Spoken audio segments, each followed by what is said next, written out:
Hello! For today's Wellness Wednesday video, we're going to talk about malas. Malas are these necklaces, or often wrapped to be worn as bracelets, and they're used to count repetitions of mantras or affirmations during your meditation practice. What I find absolutely fascinating about malas is that you find prayer beads like this in many different cultures and religious traditions. If you think about it, in Christianity and Catholicism, we have the rosary beads. And so those, you also have a set of beads where you're using each bead to represent one repetition of a set. So malas, like I said, they're great for getting lost in your repetitions during your mantra meditations. What that means is that if you know you want to say 108 of a certain mantra or affirmation, you don't have to think about what number was I on? Was that 97? You can just get in the zone, feeling your beads, and just letting them go from there. And you can know that you can get that number 108. I'm going to explain why 108 in a little bit. So the word mala means garland, and it's typically made of 108 beads strung together with one guru bead. Now I have two malas right here, two very different guru beads, and I thought this is neat because you can see one is much more plain than the other, totally different style of beads. So although malas commonly have 108 beads, you can also find them with 18, 27, or 54 beads. So notice that those are all multiples of 9. And actually, on a 108 bead mala, you have a separate type of bead every 27 beads. So if you have 4 repetitions of 27, that's 108. So it's pretty common to have mini malas of just 27. That's a great size for a bracelet. And then you can go through that 4 times and get to your 108. So why 108? 108 is a really cool number. The more I started digging, the more fun facts I found. So there are 108 chapters of the Rig Veda, 108 Upanishads, and 108 primary tantras.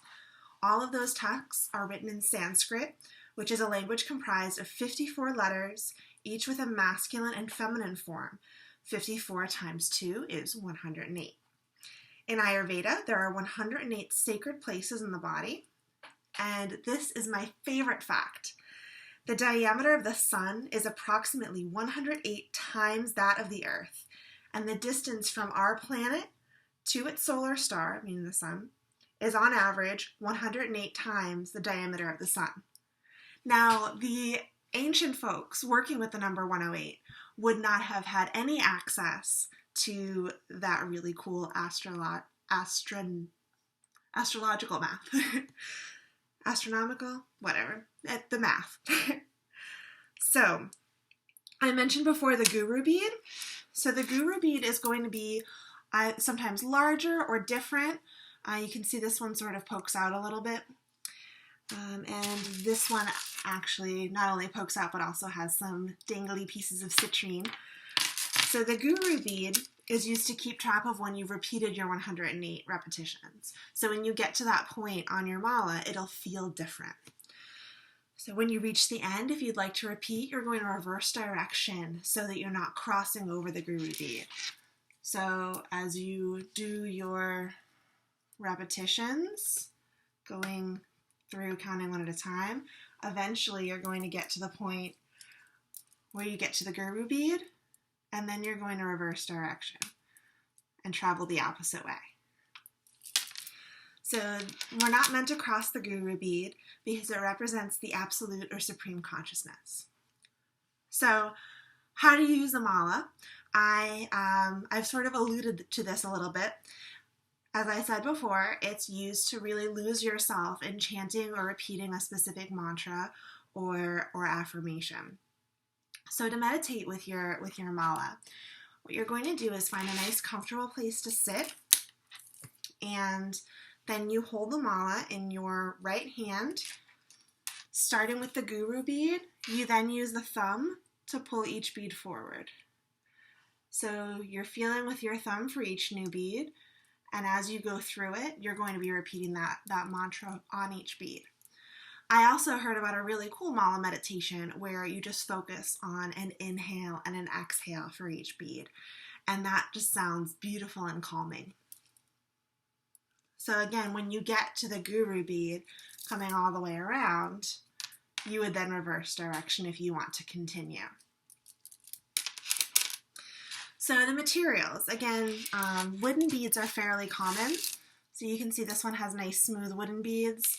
This has rudraksha beads, and those are really cool. The big beads are actually the same type, just bigger. So the Sanskrit name rudraksha is comprised of the words, well, it translates to Lord Shiva's eyes, so Shiva's eyes. And they come from a mythological tale where Lord Shiva meditated for 1,000 years. And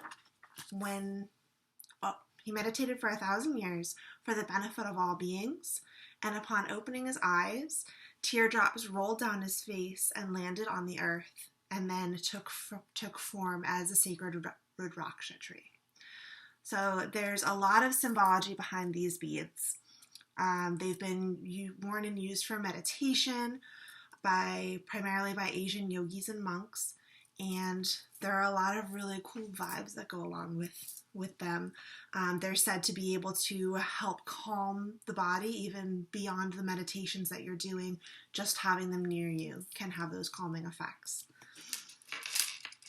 So another difference in construction, some of them are loose, like you can see these beads sort of going from side to side, and this mala has knots in between.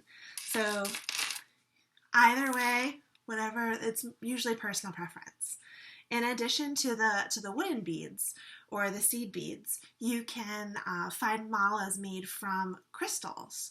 So the counter beads, the 3 beads counting off the sections of 27, these are made of carnelian, and so that's adding the crystal's healing power to the malas. You can also get more intense, more expensive malas that are 108 beads that are crystals. And depending on the type of crystal that you're using, those can get pretty pricey, but they sure are beautiful. I recently had a mala making workshop, and as part of the workshop, we all discussed what mantras and affirmations we enjoy using.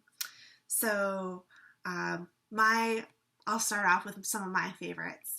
The one I've been working with the most is All Is Well, and that's just a really nice, calming, settling, good meditation or good mantra, and I find it very calming when things seem like they're getting hectic, because all is exactly how it's meant to be, even if we don't understand it right now.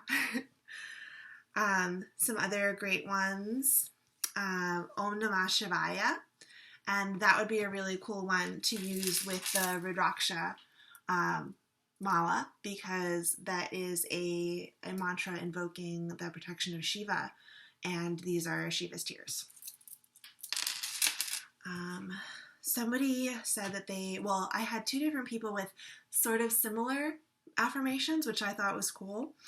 I'm here to bring more love into the world, which I thought was beautiful. And the second was, I'm in the world to love the world. And I thought those were both really cool. They're similar, but not beautiful. And another one that I use a lot is Om Shanti. See my little Eddie wandering around. Om Shanti Shanti Shanti, just invoking peace. Pretty much whatever yoga mantra you're using, or even affirmation, whatever works for you, whatever feels authentic, and you're really giving power to it by repeating it 108 times. And even better, once you've sort of instilled the energy of that mantra into your mala, then you can wear it and you have that energy with you, which is really cool. So let me know if you have any questions about malas. If you want to learn more about them, you can send me a message and I'll tell you what I know. There are definitely people who know more about malas than I do, but I really enjoy working with them, and it's a great tool for meditation, keeping yourself focused and making sure that you get all those repetitions in while keeping yourself nice and steady and calm. So thanks for tuning in for your Wellness Wednesday video. And again, you can put any questions in the comments or shoot me a message or email. I am here for you. Take care.